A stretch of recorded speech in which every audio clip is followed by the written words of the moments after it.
오직 여호와는 그 성전에 계시니 온 천하는 그 앞에서 잠잠할지니라. 하나님은 영이시니 예배하는 자가 신령과 진정으로 예배할지니라. 아멘.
하나님 아버지, 가정축제의 달 5월의 마지막 주일, 주 예수님의 보혈의 공로 의지하여 하나님 앞에 나아갑니다.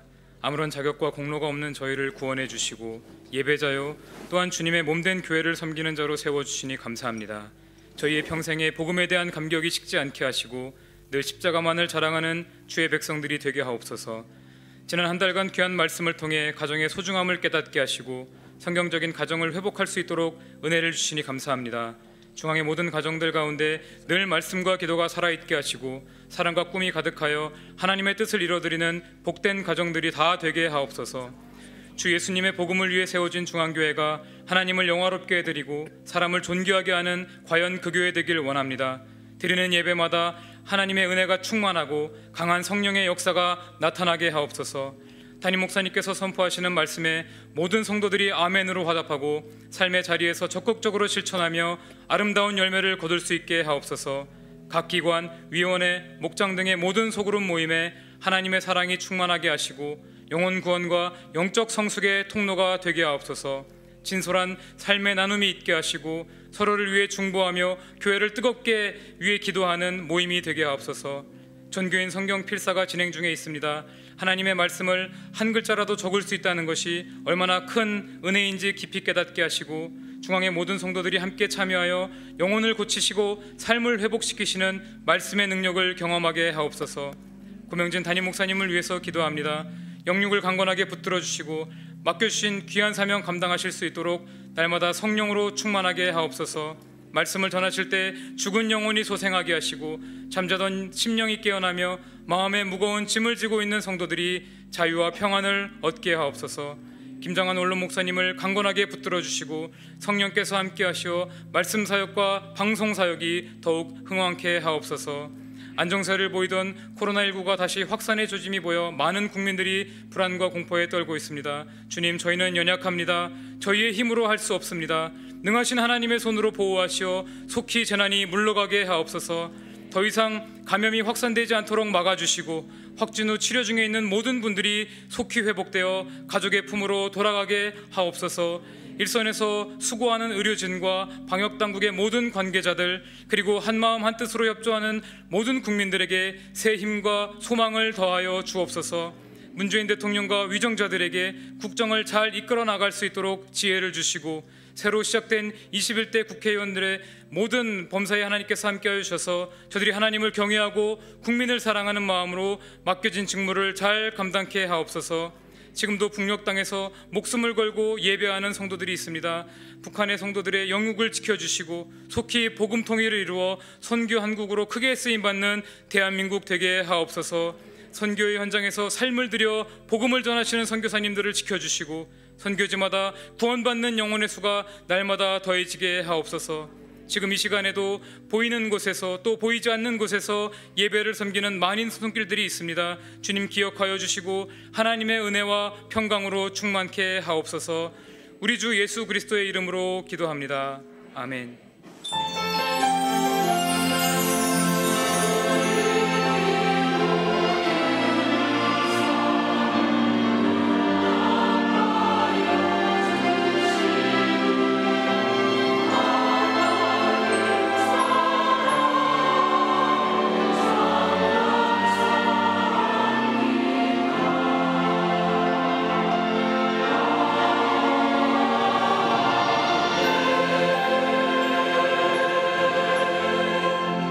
사송 37장 만유의 주님을 찬양합니다.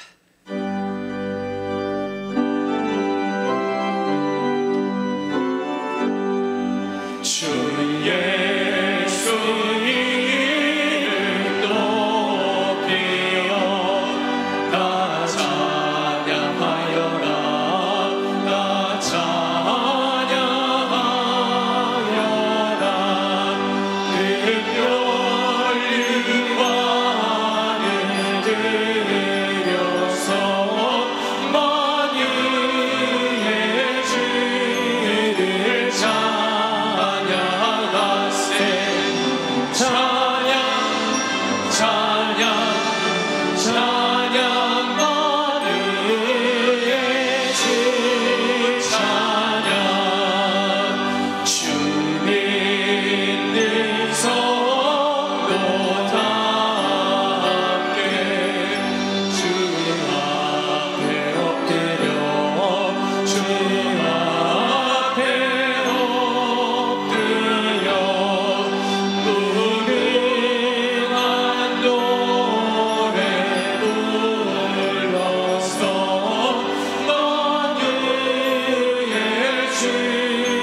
월삭 새벽 예배를 통해 하나님의 역사하심을 경험하는 한 달이 됩시다.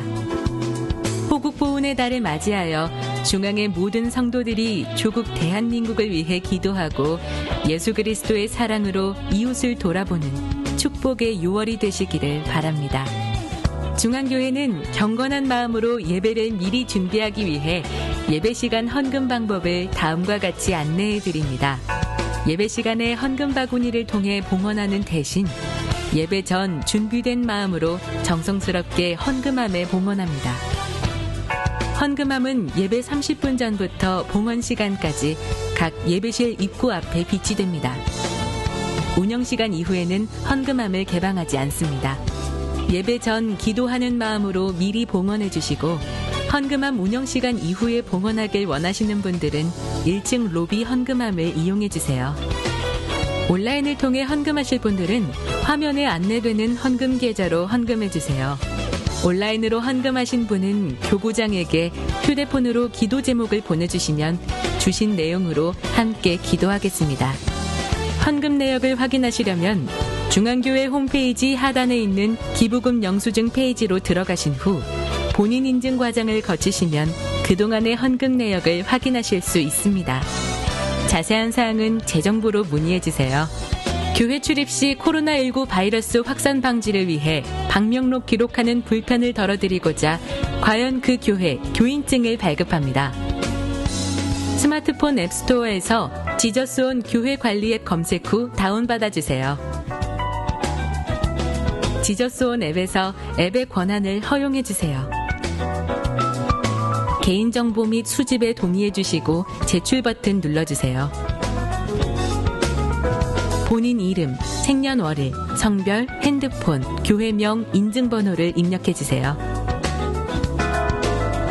암호 설정 후 과연 그 교회 교인증을 발급해주세요. 교인증 발급 후 스마트폰에 캡처하신 후 사진으로 저장하시면 편리하게 사용할 수 있습니다. 교회 출입 시 과연 그 교회 교인증을 제시해주세요. 온라인 교인증 발급이 어려우신 분들은 예배 후 1층 로비에서 카드형 교인증 발급을 신청해주세요. 신청 후 일주일 뒤에 행정사역국에서 수령하시면 됩니다. 중앙예담학교는 코로나19로 온라인 원격 수업을 진행하며 학생들을 위해 기도하며 기다렸습니다. 지난 5월 20일부터 순차적으로 고3 학생들부터 중1 학생까지 등교하고 있으며 학교가 오랜만에 활기를 되찾고 있습니다. 안전거리 두며 생활하기, 매일 5회 체온 측정, 칸막이 설치 등 학생들의 안전을 최우선으로 방역에 힘쓰고 있으며 어려운 상황 속에서도 예담 교육이 올바르게 이루어지기 위해 노력하고 있습니다. 예담 학생들의 건강을 위해 또한 신앙 성숙을 위해 중앙교회 온 성도님들의 기도 부탁드립니다. 이달의 추천 도서는 알렉스 캔드릭, 스티븐 캔드릭의 단단한 기도 공부입니다.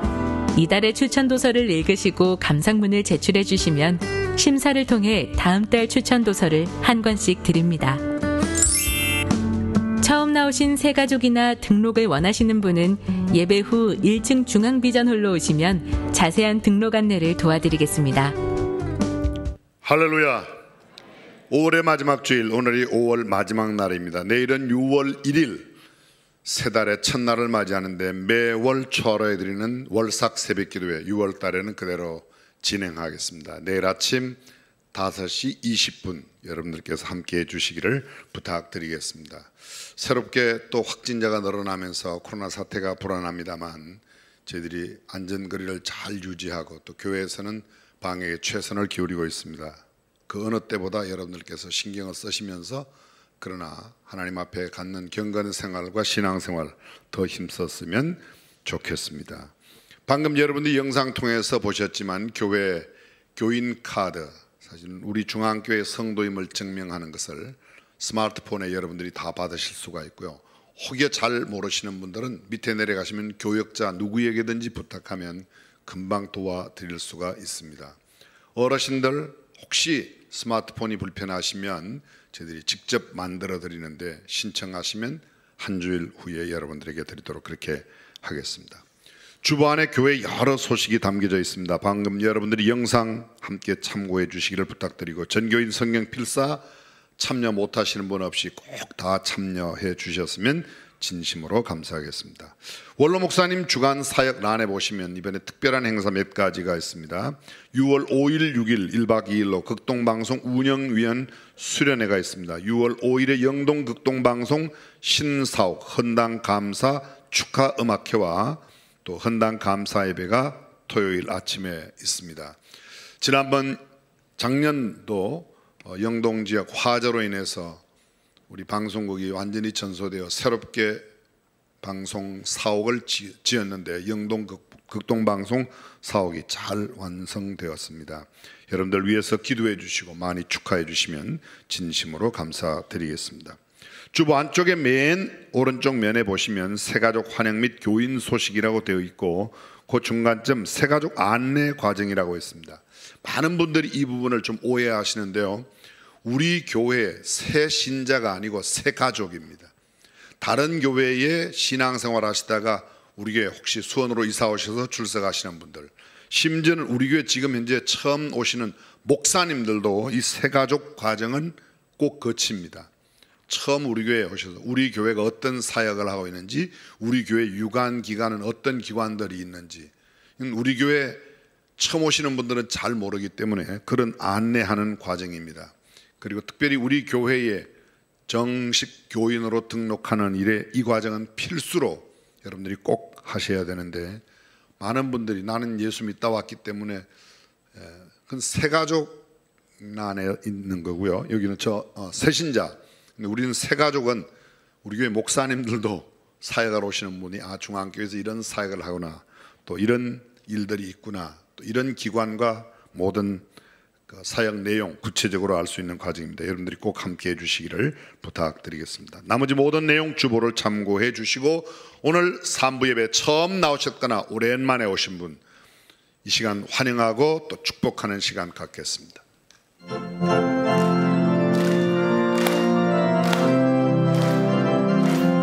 축복합니다. 축복합니다. 처음 오셨거나 오랜만에 오신 분 손을 잠깐만 들어주시면 환영하겠습니다.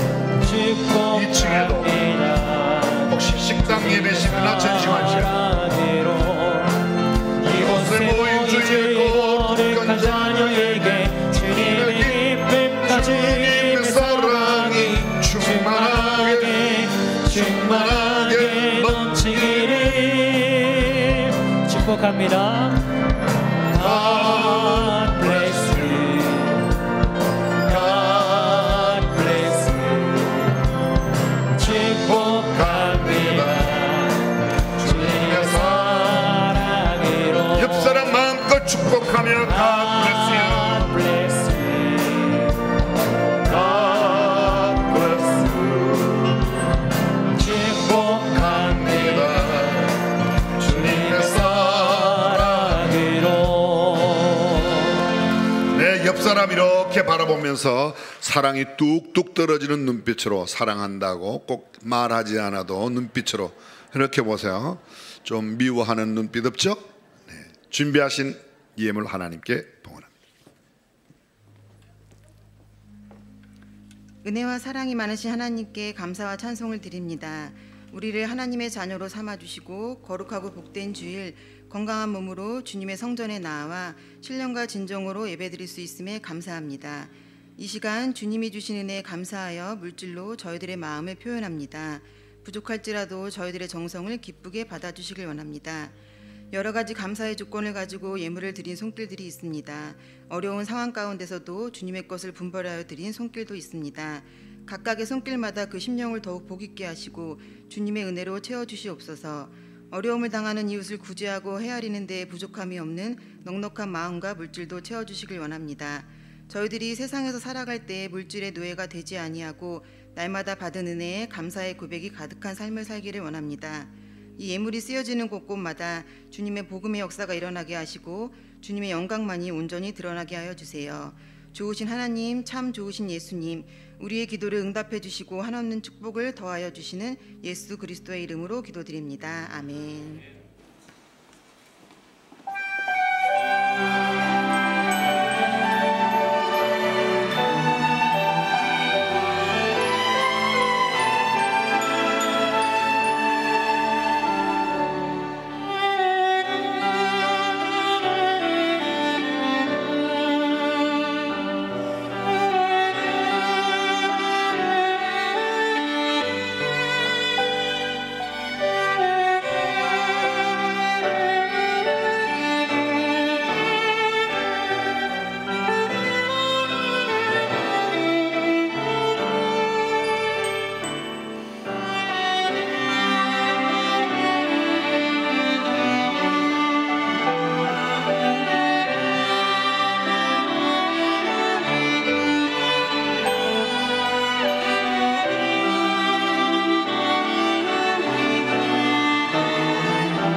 주신 하나님의 말씀 마태복음 19장 4절에서 6절 말씀을 함께 봉독하겠습니다.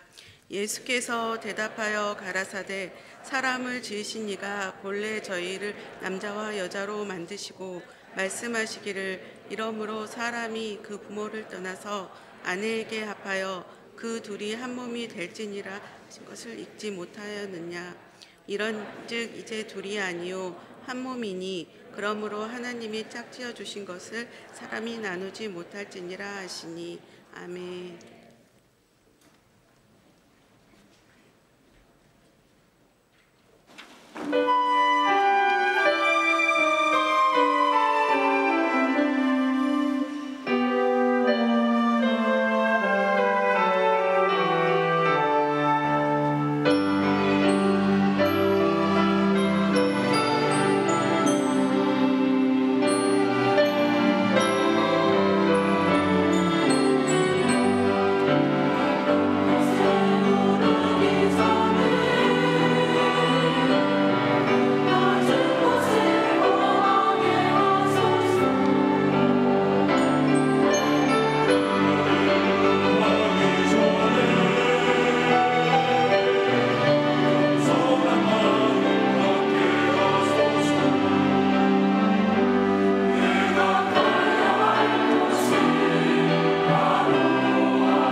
아름다운 찬양으로 하나님께 영광 돌린 우리 찬양대 진심으로 감사합니다. 또 오케스트라 지휘하시는 집사님 또 한 분 한 분이 얼마나 아름답고 귀한지 모르겠습니다. 오늘 봉헌을 연주할 때 우리 교향악단 오케스트라가 함께하였는데 비올라 이중으로 연주하는 분 보셨죠?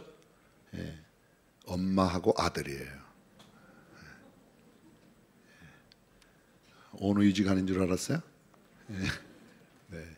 안상희 집사님, 또 우리 김수일 형제, 지금 현재 고등학교 학생인데 유학을 눈앞에 두고 있습니다.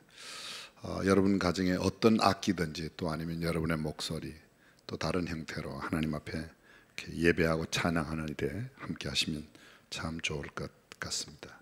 오늘 말씀의 제목이 성경적인 연애와 결혼입니다. 좀 예배 설교 제목으로는 조금 이상하다는 생각을 갖죠? 지난주 4부 예배 시간 우리 청년 대학생들을 대상으로 함께 나누었던 말씀인데 아무래도 어르신들도 또 우리 장년들도 함께 알면 좋을 것 같다는 생각을 했습니다. 하나님의 말씀인 성경의 핵심은 두말할 것도 없이 사랑입니다.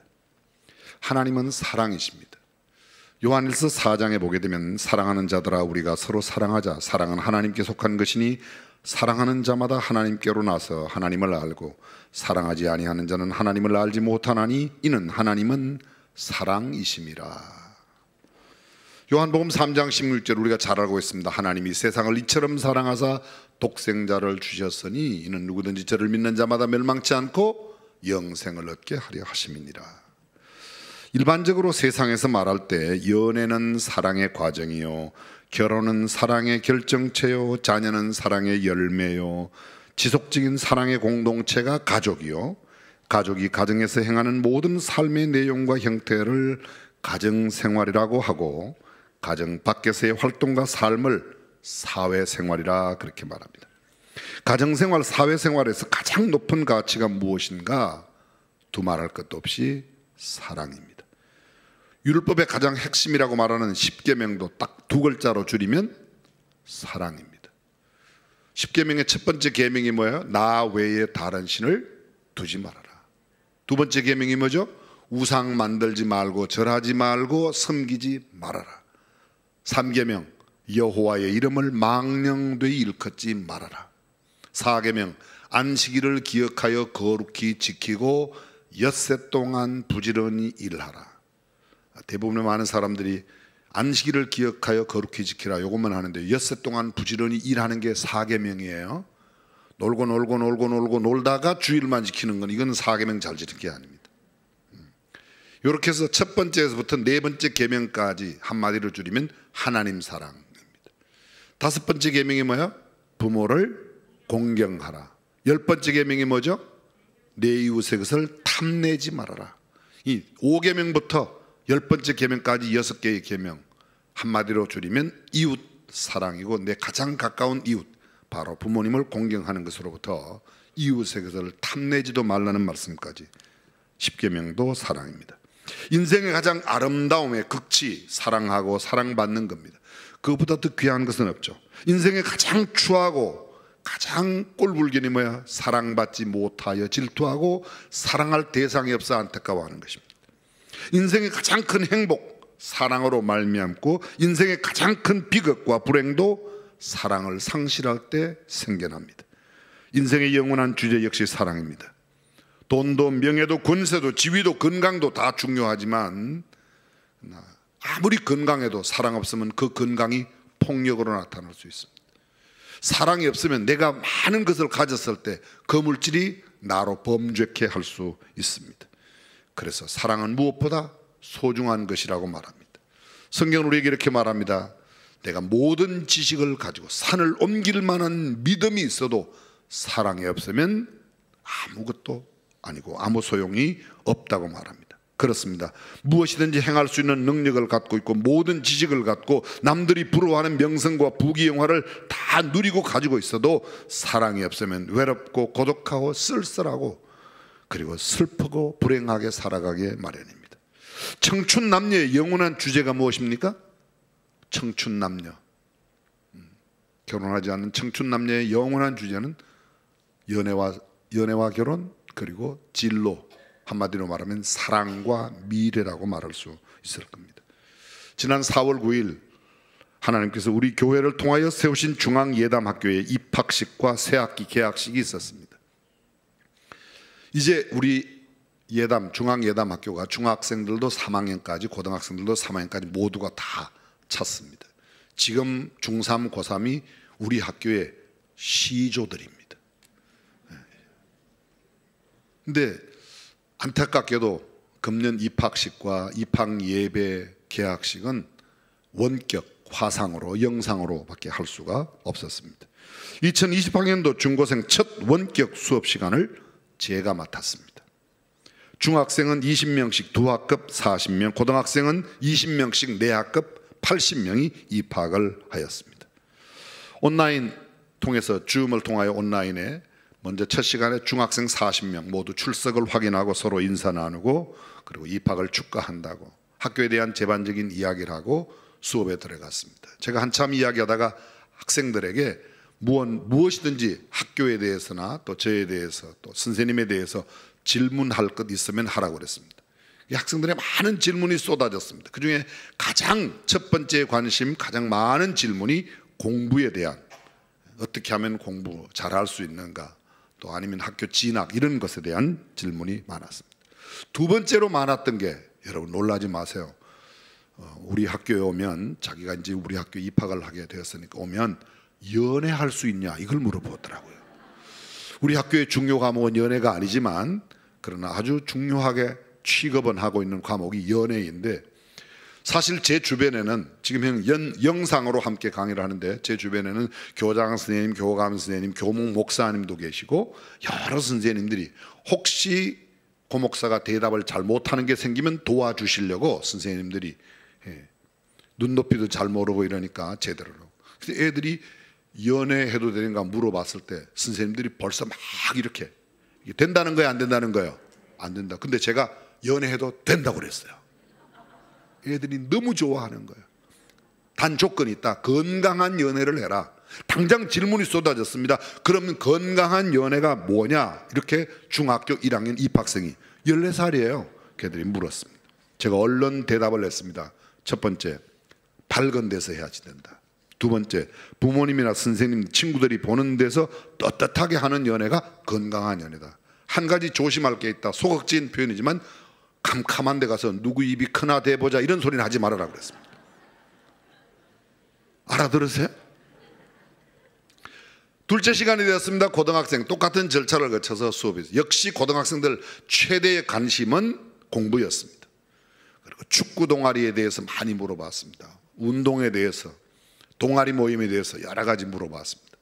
그리고 여전히 관심의 두 번째 많은 부분은 또 똑같은 질문이에요. 연애해도 되냐고. 제가 뭐라고 그랬겠어요? 연애해도 된다고 그랬어요. 근데 지금은 대답이 조금 달라졌어요. 건강한 연애라고 하는 대답은 똑같았지만 건강한 연애가 뭐냐고 묻는 물음에 제가 이렇게 대답했습니다. 첫째, 건강한 연애는 연애의 장점과 단점을 알고 하는 연애다. 두 번째, 연애를 통한 하나님의 뜻을 알고 하는 연애가 좋은 연애고 건강한 연애다. 세 번째, 연애를 하다가 그 연애가 깨어지거나 혹시 연애에 실패해도 인생의 궁극적 목적에는 타격을 입지 않고 손상을 갖지 않을 때 하는 연애가 건강한 연애다. 예를 들면 연애 실패했다고 심각하게 고민하고 분민해서 정신병, 우울증에 빠지거나 내 인생을 망치거나 아니면 병자가 되거나 아니면 심한 경우에는 연애가 실패했다고 자살하는 사람도 있어요. 그거는 연애할 자격이 없다. 그런 사람은 연애하면 안 된다고. 네 번째, 부모님과 다른 사람들 앞에 떳떳하게 밝힐 수 있는 연애를 해라.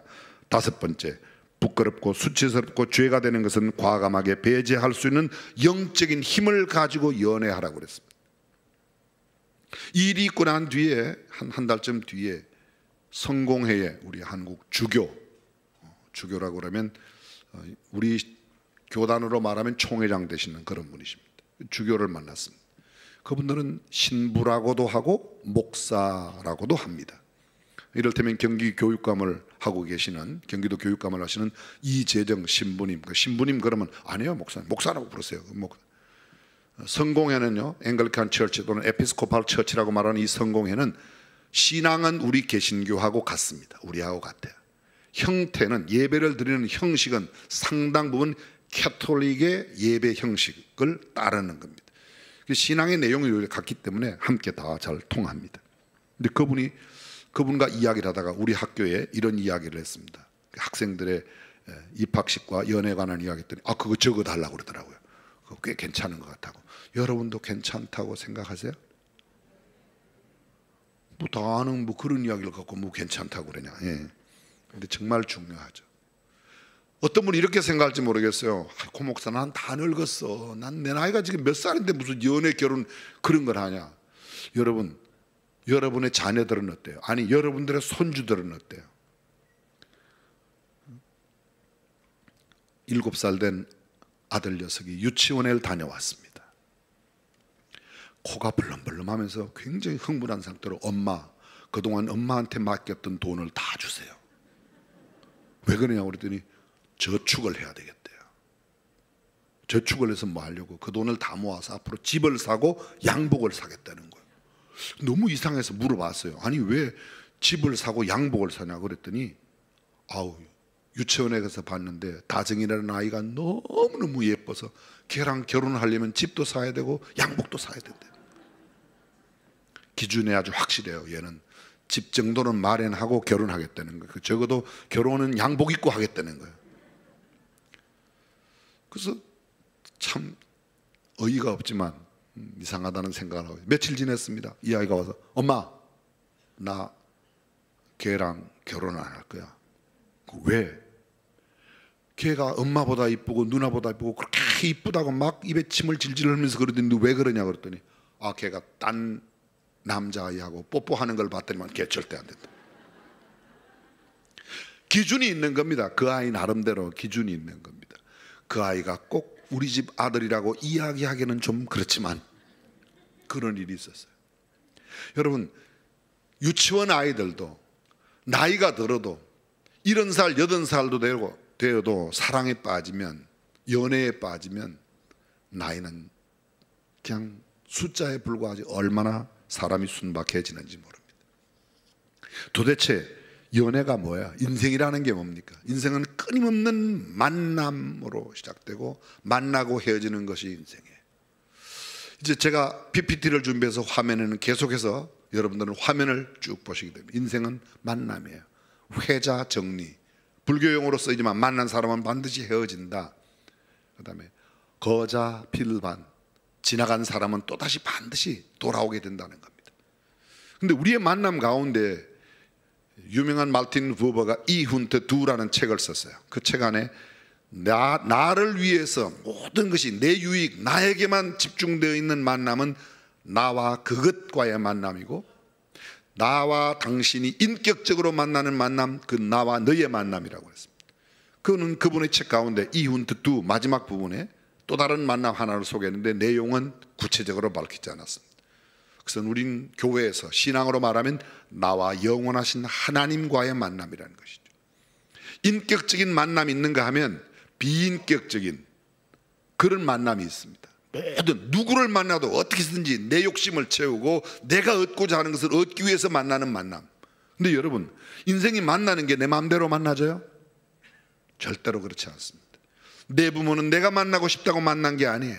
내 자녀 내가 만나고 싶다고 만난 게 아닙니다. 우리 누나, 형님, 오빠, 내 동생, 누이 동생 내가 원한다고 만난 게 아닙니다. 내가 태어나고 보니까 나는 둘째로 태어나서 우리 형님이 있고, 나는 셋째로 태어나서 또 보니까 내 동생도 있고 위로도 둘이나 있고, 그건 나의 의지와는 전혀 상관없이 만납니다.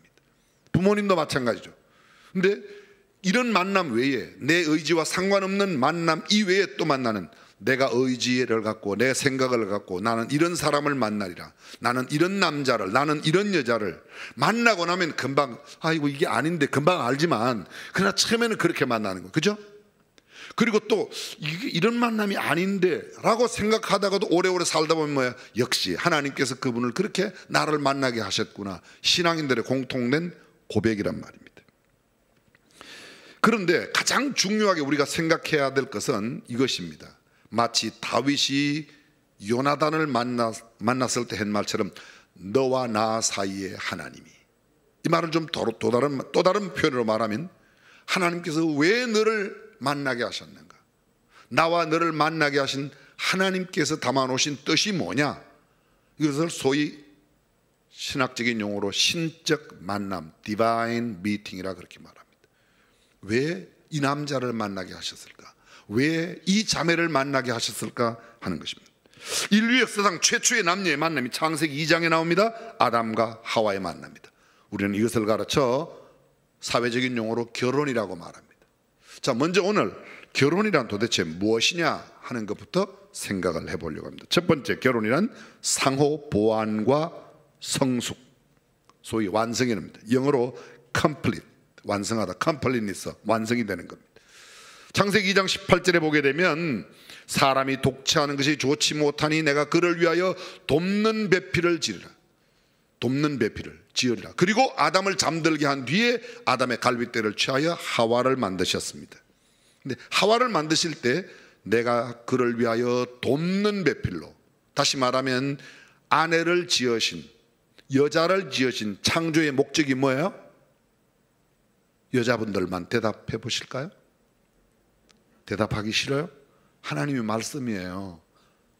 남편을 돕는, 남편을 돕기 위해 만들어진 존재가 뭐예요? 여자예요. 하시라도 잃어버리면 안 돼요. 이게 뭐냐 그럼 나는 남편의 보호주잖아, 그런 뜻이 아닙니다. 여기 돕는다는 단어가 히브리어의 야사라는 단어예요. 그 야사라는 단어에서 온 파생어가 여러 개 있습니다. 이사야 할 때 이사라는 말이 그 단어예요. 여호수아라는 할 때 그 여호수아, 예수아라는 표현, 구약성에 나타나는 이런 많은 이름들이 모두 야사라고 하는 어원에서 생겨난 겁니다. 다 돕는다는 거예요. 신약에 오면 헬라어로 이 단어가 이렇게 바뀝니다. 예수, 예수라고. 많이 들어보셨죠? 처음 들어요? 예수. 그 이름의 뜻이 뭐예요? 그가 자기 백성을 저희 죄에서 구원한다. 예수님이 구원이라는 뜻이에요. 그 구원이라는 단어가 구약성에 뭐예요? 돕는다는 겁니다. 시편에 보게 되면 동일한 히브리어로 되어 있는데 번역을 좀 다르게 했습니다. 환난 날에 내게 부르짖어라 내가 너를 도우리라. 똑같은 히브리어인데 그 다음에 이렇게 했어요. 환난 날에 내게 부르짖어라 내가 너를 건지리라. 돕는다는 말이 뭐예요? 건진다는 말로 또 이렇게 되어 있습니다. 환난 날에 내게 부르짖어라 내가 너를 구원하리라. 거기 돕는다는 말은 옆에서 도와주는 보조자, 헬퍼가 아니라 무슨 이렇게 옆에서 살짝 일을 거들어주는 사람이 아니라 그를 구원해야 된다는 겁니다. 구원해야 된다. 남자들은 이 사실을 꼭 기억해야 돼요. 아내가 나의 구원자라는 사실을. 예수님을 대신하는 그런 구원자 말고 내 모든 삶에 그만큼 존귀한 존재라는 것입니다. 여자의 창조 목적, 다시 말합니다, 돕는 일로 만들었어요. 그럼 이런 분을 우리는 돕는 배필이라 그렇게 표현하는 겁니다. 돕는 배필, 상대의 부족한 것을 보면 그것이 바로 내가 존재하는 이유라고 느끼고 생각하고 그 자리를 도와주는 겁니다. 아, 이 부분이 부족하구나. 그래서 하나님이 나를 이 남자에게 만나, 이 남자의 이런 부분을 도와주라고 나를 만나게 하셨구나, 이렇게 생각하는 겁니다. 아이고 괜찮은 줄 알고 만났더니 참 시시하네, 이런 생각 가지라고 아니고, 이해가 되시죠? 어떤 경우에도 실망하거나 좌절하지 않습니다. 왜요? 아, 이런 부분이 부족하기 때문에, 이런 부분이 실망스러운 부분 내가 보태주어서 실망스럽지 않도록 하라고 하는 돕는 배필로서의 사명을 생각하는 겁니다. 책임을 느낍니다. 그리고 격려하고 함께 극복해냅니다. 참고 인내하며 그를 도와주는 배필, 돕는 배필입니다. 이건 남자가 아내, 남편이 아내에게도 똑같은 겁니다. 근데 반대로 이렇게 생각하지 않고 계속해서 남자가 나에게 무엇을 해줄까 바라는 배필, 이 아내가 나한테 무엇을 해줄까 바라는 배필이 있습니다. 상대의 부족한 점이 곧 불만의 요인입니다. 나한테 이렇게 해줄 줄 알았더니 이렇게 안 해줘? 불만이 되는 겁니다. 그의 부족한 점 때문에 나의 필요나 욕구를 채워주지 못한다고. 아, 월급을 그것밖에 못 받아오냐? 당신은 그렇게 나를 그렇게 기쁘게 못 해줘? 이 불만이 되는 겁니다. 당신은 왜 아침마다 일어나서 나한테 좀 정성스럽게 식탁을 못 차려주냐? 이 불만이 되는 겁니다.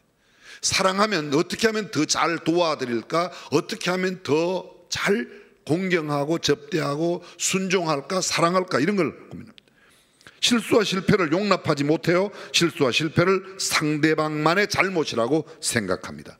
바라는 배필, 참 고달픈 인생을 삽니다. 근데 더 심한 게 또 하나 있어요. 포기한 배필. 기대도 불만도 하지 않습니다. 체념하고 그저 그렇게 삽니다. 지금도 금방 포기한 배필이라는 말을 듣는 순간 얼굴 표정 관리에 들어간 몇 분이 계시는데,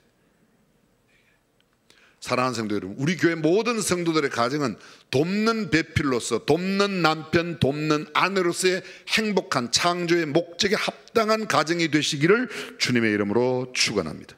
그럼 누가 도울 수 있어요? 도울 수 있는 사람, 건강한 사람, 인격적인 사람, 넉넉한 사람, 힘이 있는 사람, 성실한 사람, 실력 있는 사람, 성품이 뛰어난 사람, 영성이 있는 사람, 탁월한 역량을 가진 사람, 체력이 건강한 사람, 그런 사람이 도울 수 있는 겁니다.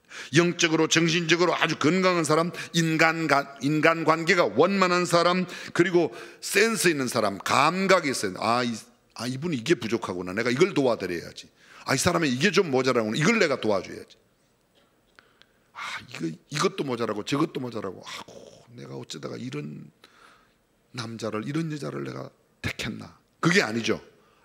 이런 부분에서 내가 좀 도와드릴 수 있구나.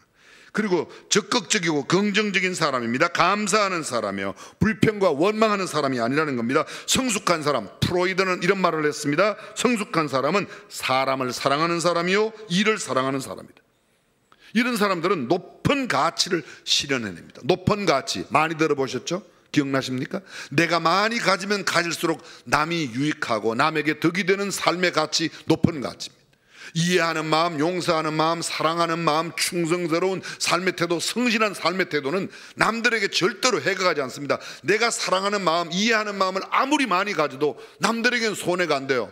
용서하는 마음, 이해하는 마음은 내가 많이 가지는데 덕은 다른 사람들이 다 보는 겁니다. 웬만큼 실수해도 다 이해하고 다 용서하니까. 근데 이런 마음이 넉넉하지 않으면 어떻게 돼요? 다른 비교가 되고, 그 다음에 다른 사람들을 무시하게 됩니다. 낮은 가치란 내가 많이 가지면 남은 갖지 못하거나 남에게 피해를 주는 것입니다. 뭐예요? 권력, 돈, 힘, 이런 것들은 내가 많이 가지면, 권력은 내가 가지면 독재예요. 다른 사람은 못 가집니다. 돈은 내가 많이 가지면 다른 사람들은 적게 가지거나 못 가집니다. 예를 들어 보겠습니다. 우리 예배당 안에 돈이 1억 있어요. 근데 제가 만약 9천만 원 혼자 가지면 나머지 1,000만 원 갖고 여러분들 나누면 여러분은 적게, 내가 9,500만 원을 가지면 더 적게, 제가 1억 다 가지면 여러분은 하나도 못 가집니다. 근데 그것을 자꾸 추구해요. 그러니까 물질을 추구하고 세상의 권력을 추구하고 지위를 자꾸 추구하고, 이건 낮은 가치의 사람입니다. 그러나 높은 가치의 사람은 사랑과 충성과 성실과 인내와, 그 인내하는 마음은 내가 많이 갖는데 다 덕은 다른 사람이 보는 겁니다. 이런 사람이, 높은 가치를 실현하는 사람이 남을 도울 수 있다는 겁니다. 그렇습니다. 첫 번째, 결혼이 뭐예요? 돕는 것입니다. 이게 사실 돕는다는 말이 아까 말씀드린 대로 뭔가 하면 완전하게 되는 거예요. 완전하게. 남자 혼자 아무리 똑똑하고 아무리 잘나서 혼자 살아도 갈빗대 하나가 부족한 불완성의 작품이에요. 여자가 아무리 스마트하고 차밍하고 브라이언트하고 매력적이라도 그건 갈빗대 하나에 불과한 거예요. 제자리에 딱 가서 함께 있을 때 완벽한, 완성이 되는 겁니다. 결혼의 두 번째 정의, 또 화면을 보십시오. 미래의 세대를 계승하는 겁니다. 한마디로 말하면 자녀들을 낳고 그 자녀가 또 자녀를 낳고 계속해서 생육하고 번성하는 겁니다. 창세기 1장 28절에 하나님이 그들에게 복을 주시며 이르시되 생육하고 번성하여 땅에 충만하라, 땅을 정복하고 땅을 다스리라고 그랬습니다. 이 5가지 명령, 생육하고 번성하라고 주께서 말씀하셨어요. 저를 잠깐 주목해 주십시오. 죄가 뭐라고 그랬죠? 하라는 것을 하지 않거나 하지 말라는 것을 하는 것이 죄라고 그랬어요. 생육하고 번성하라, 하나님께서 말씀하셨어요. 그럼 생육하고 번성하는 것은 순종하는 것이고, 생육하고 번성하지 않으면 뭐예요? 죄란 말이에요. 그렇게 생각해야 돼요. 이 문제만 죄라고 심각하게 생각하면 저출산 문제 해결될 거예요. 생명 존중의 문제가 여기에서 나오게 됩니다. 생육하고 번성하라고 말했는데 사람들이 생육하지 않고 번성하지 않으려고 그래요. 남자끼리 절대로 결혼하면 안 되는 이유가, 남자끼리는 아무리 사랑하고 결혼해도 애가 안 생겨요. 여자끼리 아무리 사랑해서 결혼해도 애가 생겨요, 안 생겨요? 생육하고 번성하는 가장. 하나님은 만드실 때 남자 여자 이외에 다른 문제를 만들지 않아요. 뒤에 조금 설명드리겠습니다. 세 번째, 결혼이란 고독 문제의 해결입니다. 창세기 2장 18절, 사람이 독채하는 것이 좋지 못하니 그를 위하여 돕는 배필. 독채하는 것이 좋지 못하니, 존 밀턴, 신라권의 저자인 존 밀턴이 이런 말을 했습니다. 하나님이 보시기에 참으로 좋지 못한 것이 남자 혼자 사는 거라, 독채하는 거예요. 그렇죠? 남자 혼자 아무리 깨끗하게 살아도 일주일만 살면 냄새나요. 그죠? 궁금해요? 양로원에 가서 남자 영감님들 방에 들어가면 금방 알 수 있어요. 아니, 방 안 들어가도 방 앞에만 가도 벌써 다 알아요. 다 알 수 있어요. 고독을 해결하는 겁니다. 인생은 고독하게 살도록 되어 있지 않습니다. 그래서 고독의 문제를 하나님께서 고독을 보시고 좋아하지 아니하셔서 돕는 배필로 함께 만드신 존재, 여자라는 겁니다. 네 번째, 섹스의 즐거움과 쾌락이라고 되어 있습니다. 제가 젊은이들에게 물어봤습니다. 사랑하면 서로 섹스할 수 있다. 맞으면 동그라미, 틀리면 X 그랬더니 얼른 동그라미라고 표현했어요. 정말 그럴까요? 성경은 그렇게 말하지 않습니다. 성경은 결혼 안에서의 섹스만 이야기합니다. 섹스 without love, 사랑 없는 섹스, 매출이나 강제로 하는 것들 있겠죠. without marriage, 간음이나 간통이 있겠죠. 요 사이는 신학적으로도 뭐 프리 섹스가 가능하다, 이상한 소리를 해야 돼요.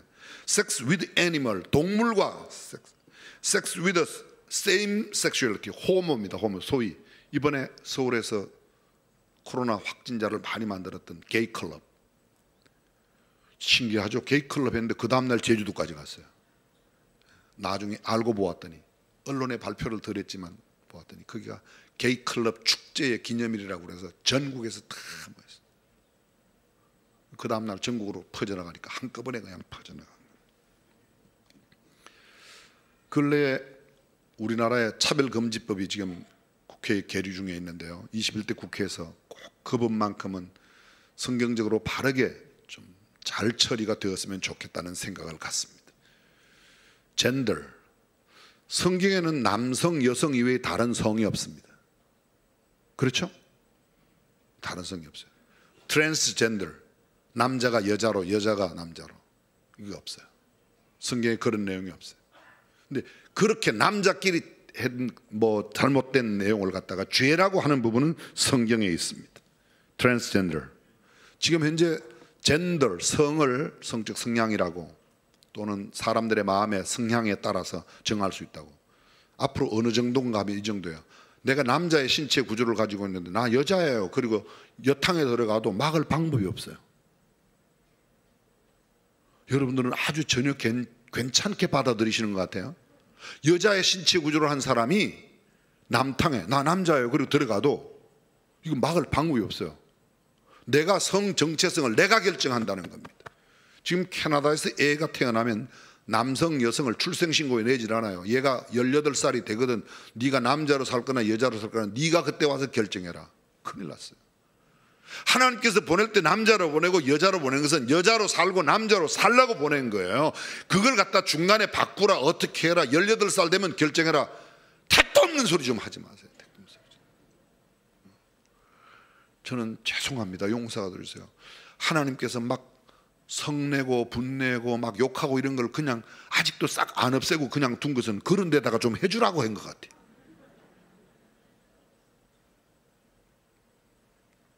성경 보실까요? 이러므로 사람이 그 부모를 떠나서 아내와 연합하여 그 둘이 한 몸일. 아내, 이름으로, 창세기에는요, 이름으로 남자가 그 부모를 떠나, 그 아내가, 남자가, 남자 여자 뒤에 가서 조금 더 하겠습니다. 자, 결혼이란 어떤 것을 말하는가? 결혼에 대한 노먼 라이트라고 하는 학자가 발표한 겁니다. 한번 읽어보겠습니다. 그리스도 안에 있는 두 남녀가 전 생애를 함께하기로 전 인격을 들여 언약하는 전적인 헌신이다. 영어로 보면 total이란 말이 3번 들어가요. total life, 전 생애, total person, 전 인격, total commitment, 전적 헌신. 그리고 그렇게 하겠다고 전 생애를, 전 인격을 들여서 전적으로 헌신하겠다고 언약하는 겁니다.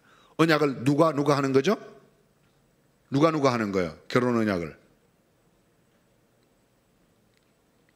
정말 지혜로우세요. 어차피 네가 이야기할 거니까 조금만 기다리면 네가 이야기할 거야. 대부분의 많은 사람들이 이렇게 생각해요. 신랑과 신부가, 남편과 아내와 남편이 언약한다고 생각해요. 그 말도 틀린 건 아니에요. 근데 여러분 성경을 자세히 보십시오. 하나님과 언약하는 거예요. 하나님, 내가 이 여자와 함께 평생 동안 전적으로 헌신하면서 함께 살겠습니다. 하나님께 약속하는 거예요. 누구에게요? 하나님께 약속. 하나님, 이 남자가, 그래서 결혼할 때 묻잖아요. 부유하거나 가난하거나, 건강하거나 병들거나, 가난하거나 어떤 경우에도, 일체의 경우에도 이 여자를 사랑하고 존중히 여기며 일정한 남편으로서의 본분과 정조를 굳게 지키고, 그 다음에 죽음이 갈라놓기 전까지는 일생 동안 함께 한다. 일생 동안. 지금 어떤 분들이 자꾸 화면을 이렇게 카메라로 찍는 분이 계신데 찍을 필요 없어요. 요거 그대로 교회 홈페이지에도 다 올라가고 유튜브에도 볼 수 있으니까 천천히 보시면서 여러분들이 얼마든지, 어떤 분은 또 이걸 그냥 달라고 그래요. PPT 자료를 좀 베끼는 수고는 좀 하시길 바라요. PPT는 그냥은 못 드리고 베끼는 수고는 하세요. 근데 오늘은 듣기만 하셔도 될 거예요. 하나님 앞에 언약합니다. 그 다음 볼까요? 이건 책임 있는 사랑과 교제로 전 생애를 함께 하기로 하는 언약이다. 책임 있는 사랑, 책임 없는 사랑이 아닙니다. 아무런 사랑이 아니에요. 그리고 교제로, 커뮤니케이션, 서로 소통하는 거죠. 그리고 함께 하기로 하는 언약. 이 언약 누구와 해요? 하나님과 하는 것입니다. 하나님과 하는 것. 이게 웨인이라고 하는 사람이 한 용어입니다. 다시 이것도 말씀드리겠습니다. 왜 아내인가? 왜 아내가 아내인가? 안에서 나왔기 때문에 아니래요. 이렇게 안에서. 어떤 분은 그렇게 이야기를 했습니다.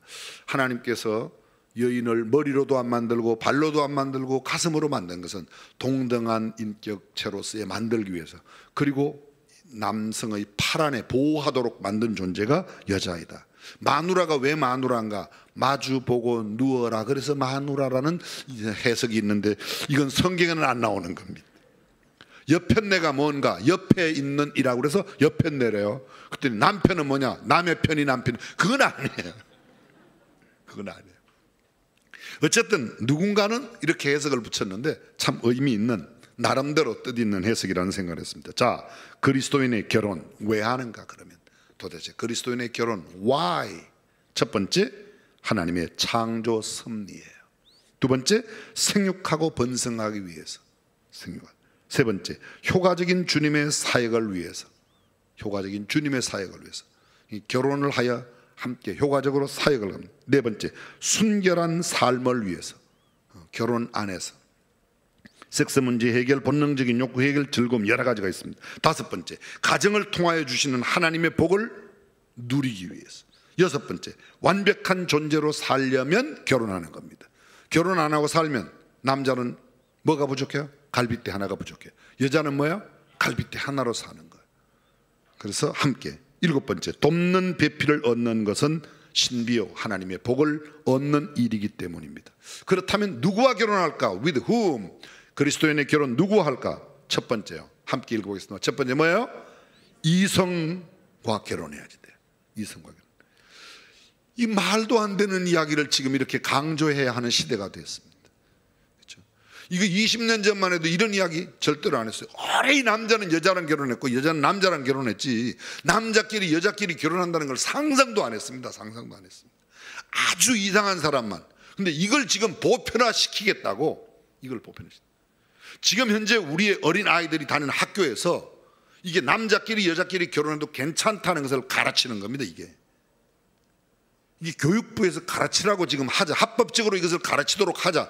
그게 지금 차별금지법 하자는 거예요. 돼요, 안 돼요? 안 돼요, 안 돼요, 안 돼요. 근데 그거 하자는 거예요. 이 결혼의 대상은 예수 믿는가 안 믿는가 보기 전에 일단 남자는 여자하고 해야 되고 여자는 남자하고 해야 돼요. 아멘. 옆 사람 아멘 안 한 사람이 누군가 좀 잘 봐요. 그 사람 조심해야 돼요. 조심해야 돼요. 두 번째가 거듭난 사람이에요. 거듭난 사람, 구원받은 사람.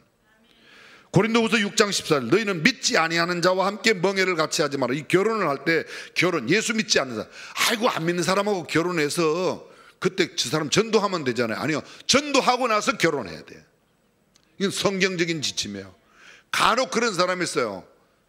믿지 않는데 결혼했어요. 근데 그분 예수 믿게 하기 위해서 정말 얼마나 힘든지 몰라요. 믿는다고 말만 한 사람하고 결혼해도 얼마나 힘든 일생을 보내는 사람들이 주변에 매니 수두룩해요. 지금도 지금 예배당 안에서 정말 바로 나야 이런 사람 여기 있어요. 그래서 성숙한 그리스도인이 좋습니다. 세 번째, 성숙한 그리스도인. 어떤 사람이 성숙한 그리스도인인가? 말씀을 최종적인 권위로 인정하고 살아가는 사람입니다. 하나님의 말씀이면 내가 그동안 배웠던 거, 내가 알고 있던 모든 상식과 지식을 다 포기하고 하나님의 말씀이 최종적인 권위다. 나는 이렇게 알고 있었는데 하나님의 말씀이 그거 아니야, 이거야. 그러면 내 하나님의 말씀에 순종하는 거예요.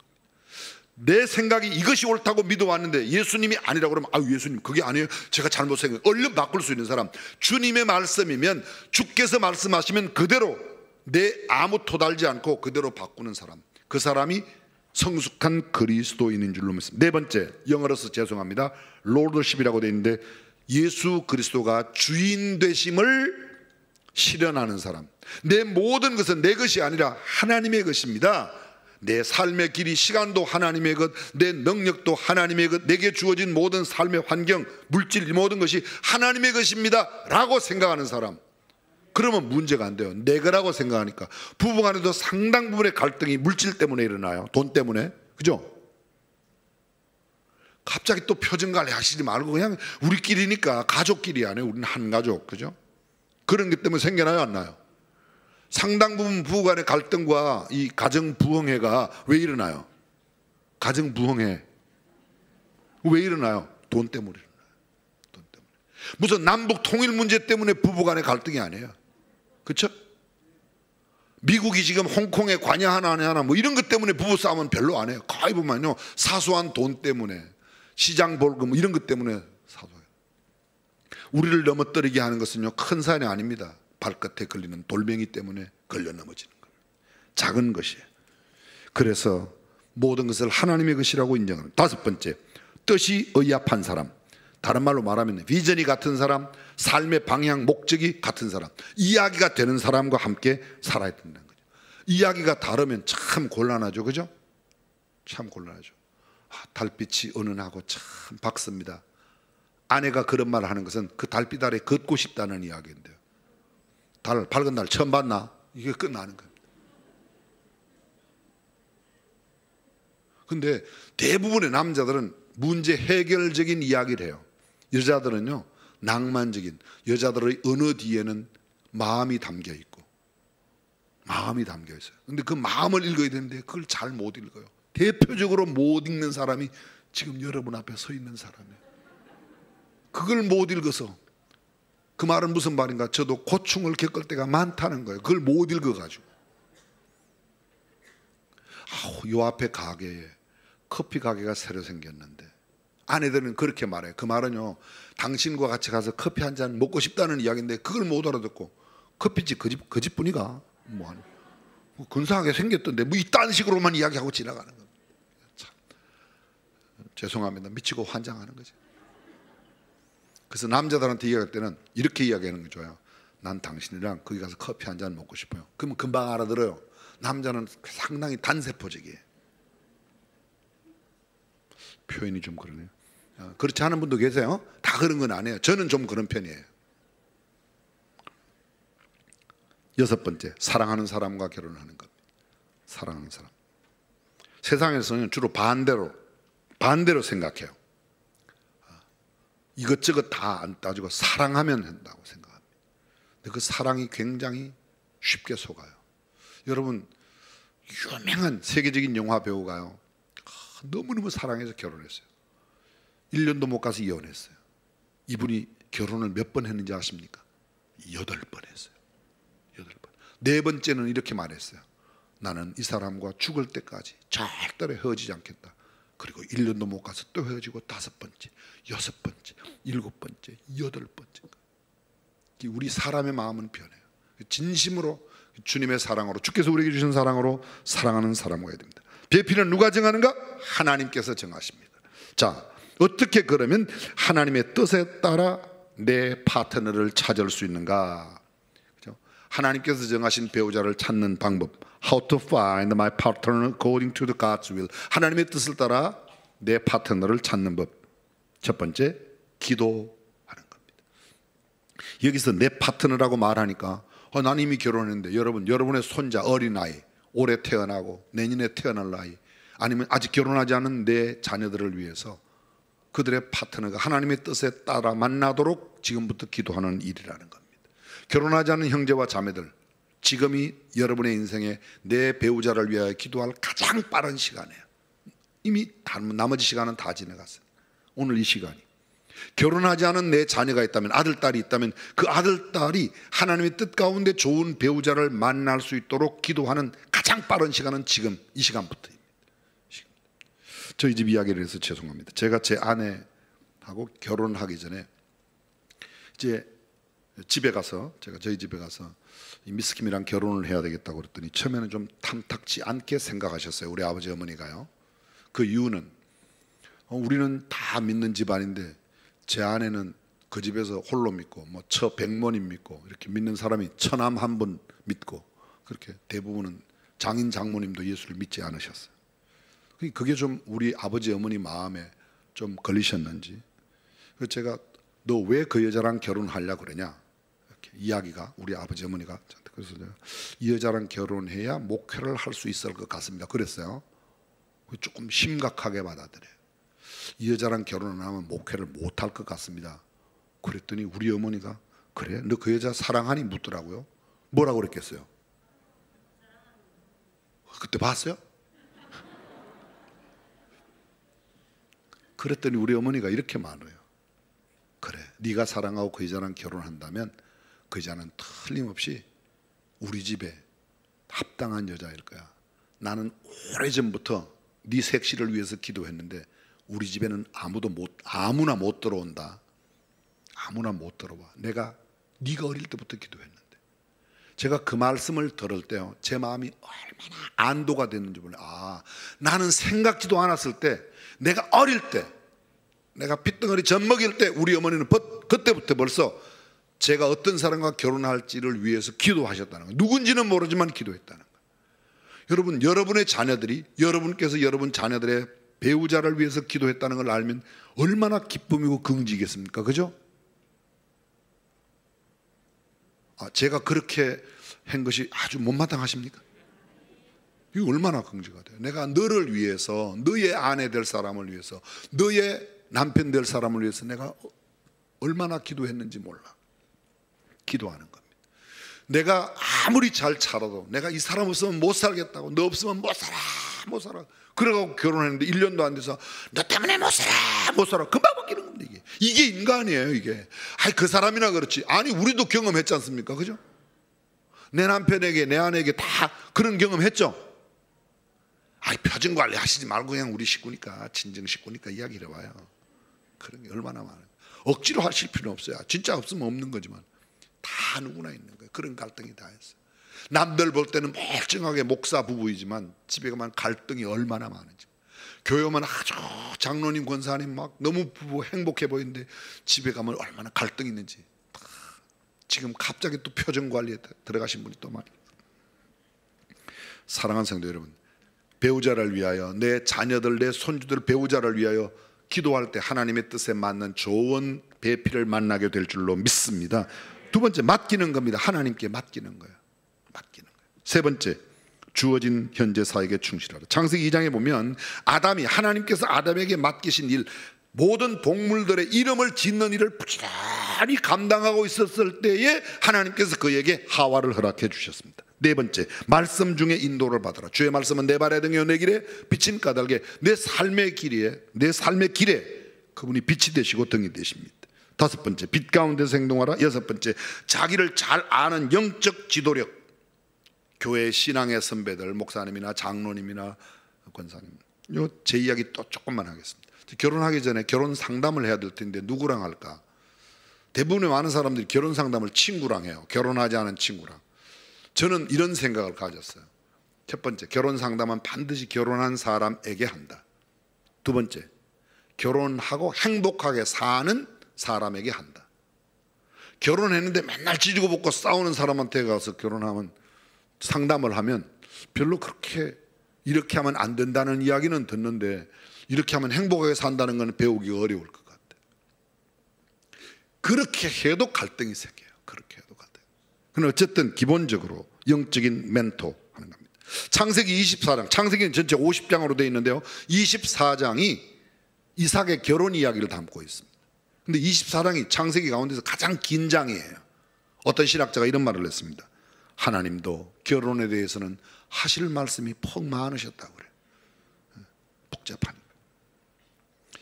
이렇게 하면 결혼에 실패한다. 외모로 하거나 감정적인 결정, 명예, 재물 보거나 학벌, 직업, 성품, 취미, 고향, 이런 공통성, 재능, 또는 아니면 시기 질투 때문에, 동정심 때문에 참고는 될 수 있지만 이것이 절대 기준이에요. 가장 중요한 절대 기준은 첫 번째 뭐야? 이성이어야 되고, 두 번째 그리스도인이어야 되고, 세 번째 성숙한 그리스도인이어야 되고, 네 번째 하나님의 뜻을 잘 이루어드릴 수 있는 이런 배필이, 우리가 이런 것들을 제외하고 잘생겼어요.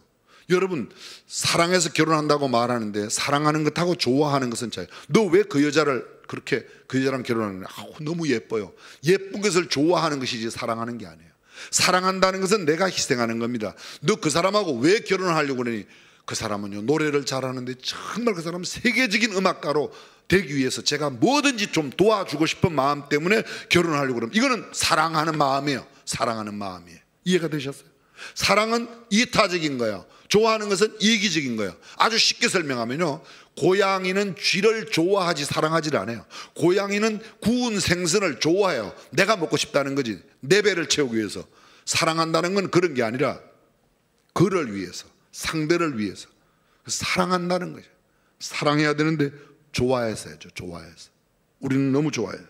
저는 하나님께서 이 결혼을 아담에게 하와를 이끌으실 때 보면요, 하와를 어떻게 만들까 묻지 않으셨다는 거예요. 하나님이 일방적으로 인도하셨어요. 일방적으로. 그러죠? 아담에게, 아담아, 내가 네 아내 만들어 주려고 그러는데 어떤 여자 만들어 줄까? 그러면요, 아담은 요청사항이 많았을 거예요. 콧날은 이렇게 해주세요. 허리는 이렇게 해주세요. 입모양은 이렇게 해주세요. 머리는 바글바글하게 해주세요. 뭐 여러 가지가 많았을 거예요. 하나님 그래 말해요. 야, 내가 알아서 해줄게. 하나님의 짝지어 주심이 완벽하다고 믿으시면 아멘. 내가 내 눈에 흡족한 사람, 내 마음에 흡족한 사람 오래 가지 못합니다. 눈이 금방 변해요. 눈이 금방 변해요. 20-30년만 쓰고 나면요, 큰 글자 외에는 작은 글자가 안 보이는 게 우리 눈이에요. 조금 멀어도 안 보이고 너무 가까워도 안 보이는 게 우리 눈이에요. 그래서 이 눈에 만족한 대로 뽑아는 게 아니라 하나님의 시각으로 보시기에 합당한, 그래서 행복한 가정 이루시기를 주님의 이름으로 축복합니다. 나머지 이야기들 이런 건 다음에 할 수 있는 기회가 있었으면 좋겠습니다. 기도하겠습니다.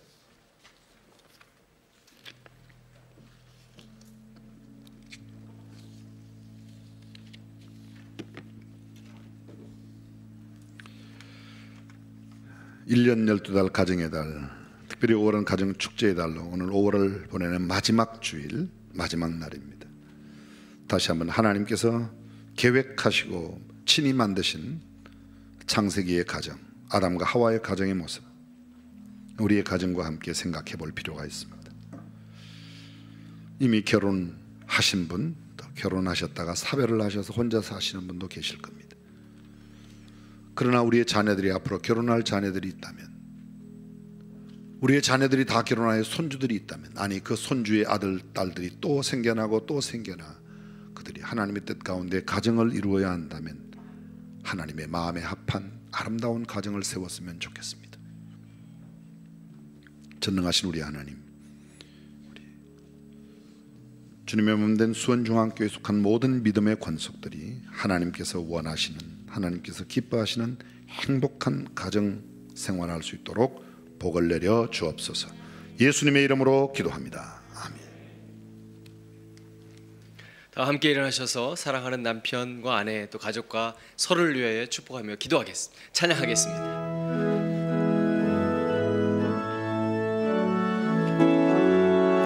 너의 하나님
주 예수 그리스도의 은혜와 하나님의 무한하신 사랑과 성령님의 감동, 감화, 교통, 충만하심이 오늘 성경적인 건강한 결혼 생활에 대한 조감들을 가슴속에 그리며 행복한 가정을 꿈꾸는 모든 믿음의 건속, 사랑하는 자녀 손들, 그리고 우리 대한민국 위에 영원토록 함께 하시기를 간절히 축원하옵나이다. 아멘.